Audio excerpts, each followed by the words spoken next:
Newcastle fans, get ready. We've just received a bombshell revelation straight from the club's management that will shake St James Park to its foundations. This isn't just another transfer rumour.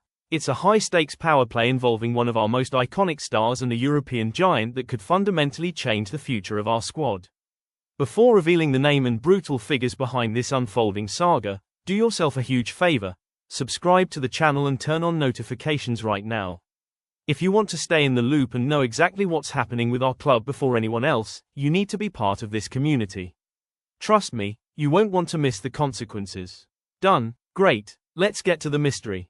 Now, we all know that when you have a world-class talent, the vultures start circling. But what's happening behind the scenes is unprecedented. A German giant has officially launched a united front to snatch one of Eddie Howe's key players. We're talking about a coordinated effort between their management board and their supervisory board to lure a Magpies idol to the Bundesliga. The news coming from Germany this morning is distressing for any Newcastle fan who wants to keep our best players. There's a secret strategy at play to force us to give in, and it involves a player we recently signed a long-term contract with.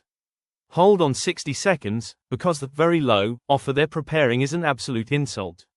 Bayern Munich has officially started negotiations with Newcastle United for Anthony Gordon. It's the news we all feared.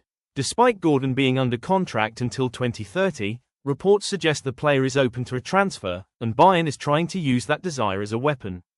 This is where things get complicated. Newcastle have set an exorbitant price tag of £75 million, €86 million, for our star winger. However, Bayern Munich have no intention of paying that. Reportedly, they plan to insult us with an initial offer of just £50 million, €60 million. Their strategy is simple.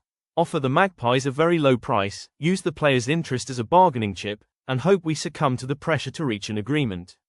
We are facing a cold and calculated negotiation that could result in the departure of our most explosive striker if the board doesn't stand firm. Selling Anthony Gordon for less than £80 minus £90 million in this transfer window is madness. He is the engine of our attack. If Bayern think they can come in with £50 million and intimidate a club with our ambitions, they are very mistaken. But money talks, and if the player is in the wrong mindset, the situation can get very ugly quickly. But I want to know what you think, Newcastle fans. Would you accept the £75 million and reinvest, or is Gordon untouchable, regardless of the price? Do you think the board will give in? Leave your comments below. I'll read them all. And if you haven't already, subscribe and turn on notifications. We'll be following this story hour by hour.